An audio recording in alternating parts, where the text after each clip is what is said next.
पहले ही बता देती हूँ कि ये रेसिपी ना आपको किसी होटल, रेस्टोरेंट या किसी भी मिठाई की दुकान पे नहीं मिलने वाली है। ठंडी ठंडी एकदम शरीर को तरोताज़ा करने वाली ये रेसिपी कई रेसिपीज़ का आपको स्वाद देगी। और गर्मी में ना ये इतनी ज़्यादा टेस्टी लगती है कि जैसे ही ख़त्म होगी वैसे ही आप फिर से बनाना चाहेंगे।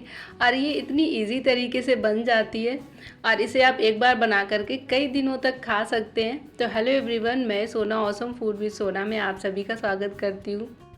तो इसे बनाने के लिए मैंने यहाँ पर full fat 1.5 litre buffalo milk लिया है। इसे मैंने पहले गर्म कर लिया था और जब इसमें मलाई पड़ गई है तो ये मलाई हम निकाल लेते हैं अलग बाउल में, जिसका यूज़ हम बाद में करेंगे।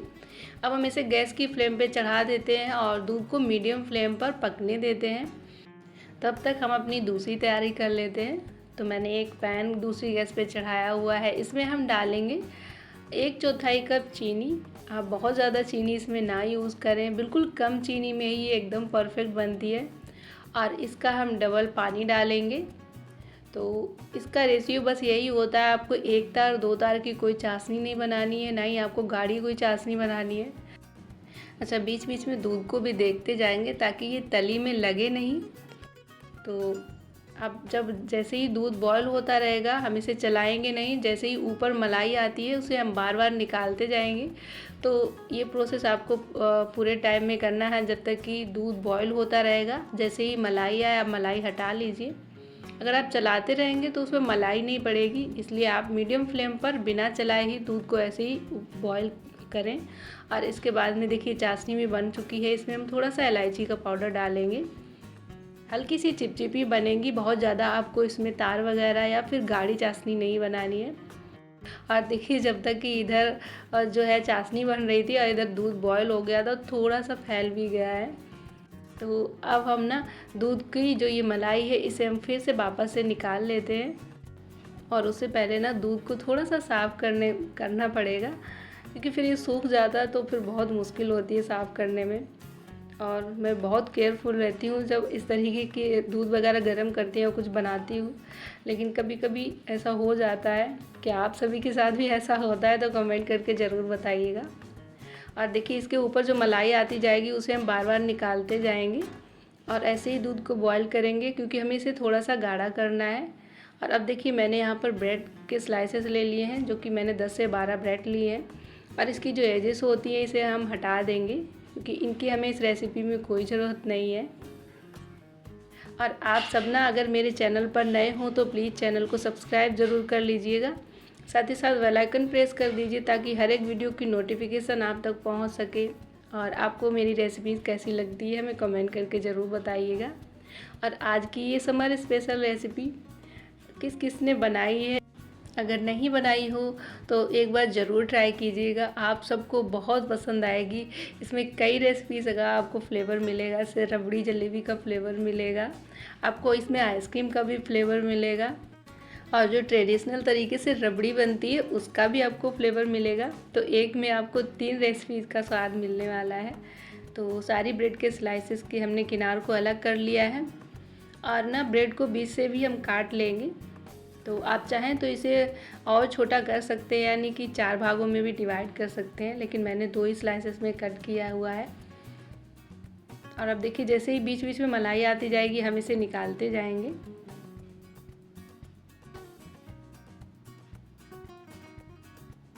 और इसमें थोड़ा सा एक्स्ट्रा दूध है वो हम इसी में निकाल लेंगे, क्योंकि हमें बाद में मलाई की ज़रूरत पड़ेगी। और देखिए ये जो एजेस है ना, इन्हें आप फेंकेंगे नहीं, इसकी कई सारी रेसिपीज़ बनती हैं। आप इन्हें ऐसे ही एयर फ्राई कर सकते हैं, या फिर आप इसके जो कटलेट होते हैं वो भी बना सकते हैं। इसका क्रम बना करके पोटैटो कटलेट बना सकते हैं, बहुत ही ज़्यादा टेस्टी लगते हैं। और इसकी रेसिपी भी मैंने शेयर की हुई है ब्रेड कटलेट की, आप अगर देखना चाहते हैं तो मैंने प्लेलिस्ट में मेंशन की है। और अब देखिए जो रबड़ी है ना, ये धीरे धीरे से गाढ़ी हो रही है।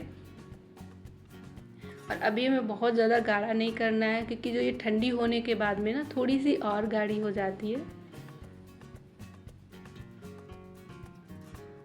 और ये रेसिपी ना मेरे घर में सबको बहुत पसंद है।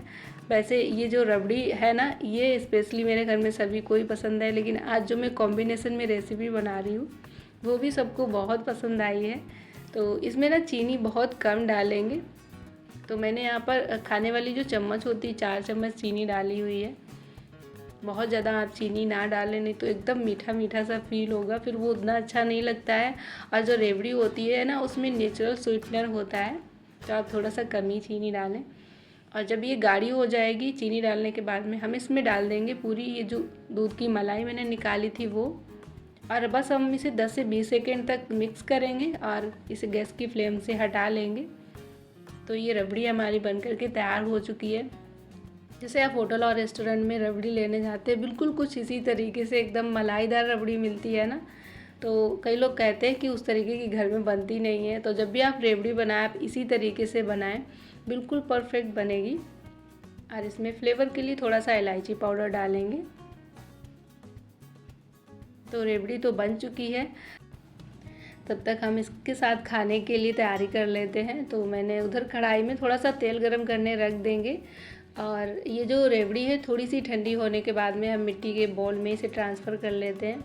ऐसा कोई ज़रूरी नहीं है, आप किसी भी बर्तन में निकाल सकते हैं, लेकिन जो मिट्टी के बर्तन में इसकी जो खुशबू रहती है बहुत अच्छी रहती है। अभी हम क्या करेंगे, पहले इसे थोड़ा सा ठंडा करेंगे पंखे की हवा में रख करके। जब ये ठंडी हो जाएगी तो हम इसे फ्रीज़ में आधे 1 घंटे के लिए ऐसे ही रख देंगे। तो तब तक हम यहाँ पर अपने टोस्ट फ्राई कर लेते हैं, ब्रेड।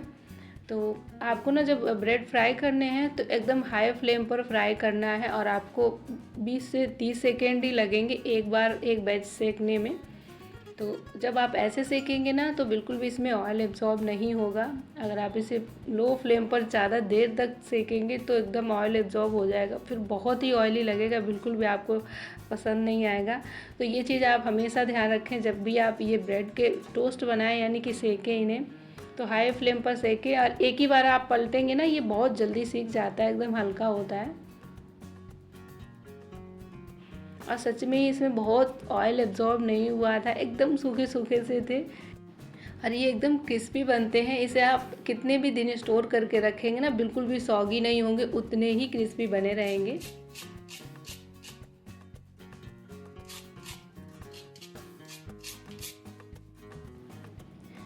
तो अब हम ना चाशनी में इसे हल्का सा डिप करेंगे।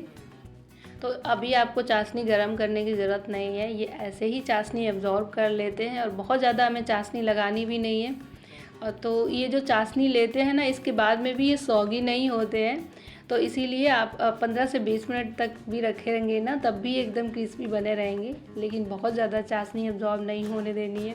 और दूसरी बात, जब भी आप इसे खाएं तो आप उतने ही टोस्ट चाशनी में लगाएं जितने कि आपको खाने हैं। तो मैंने आधे ही टोस्ट चाशनी में लगाए हैं, जितने कि हम लोग अभी तुरंत खाएंगे, और बाद में खाने के लिए हम दोबारा से चाशनी में डिप कर करके खा लेंगे। तो आप ऐसे बना करके रख सकते हैं, 2 से 3 दिन के लिए टोस्ट फ्राई कर लीजिए और रेवड़ी बना लीजिए फ्रिज में रख करके। टोस्ट आप बाहर ही रखेंगे, फ्रिज में नहीं रखेंगे। जब भी आपको खाना हो तो चाशनी में डिप कर करके रबड़ी के साथ खाइए। सच में ही ये जलेबी रबड़ी से भी बहुत ज़्यादा स्वादिष्ट लगते हैं। और ये रबड़ी होती है ना, ये ठंडी ठंडी एकदम क्रिस्पी टोस्ट के साथ में मज़ेदार कॉम्बिनेसन है, बहुत स्वादिष्ट लगती है। आप एक बार बनाएंगे ना तो आपको पता लगेगा। तो ये रेवड़ी ना ठंडी ठंडी ऐसे भी आप खा सकते हैं, आप टोस्ट के साथ खाएंगे ना तो आपको और भी ज़्यादा मज़ा आएगा। तो इसमें मैंने थोड़े से ड्राई फ्रूट और चांदी के बर्फ़ से सर्व किया हुआ है। आज की रेसिपी आप सबको पसंद आई हो तो चैनल को सब्सक्राइब कर लीजिएगा। Bye bye, take care.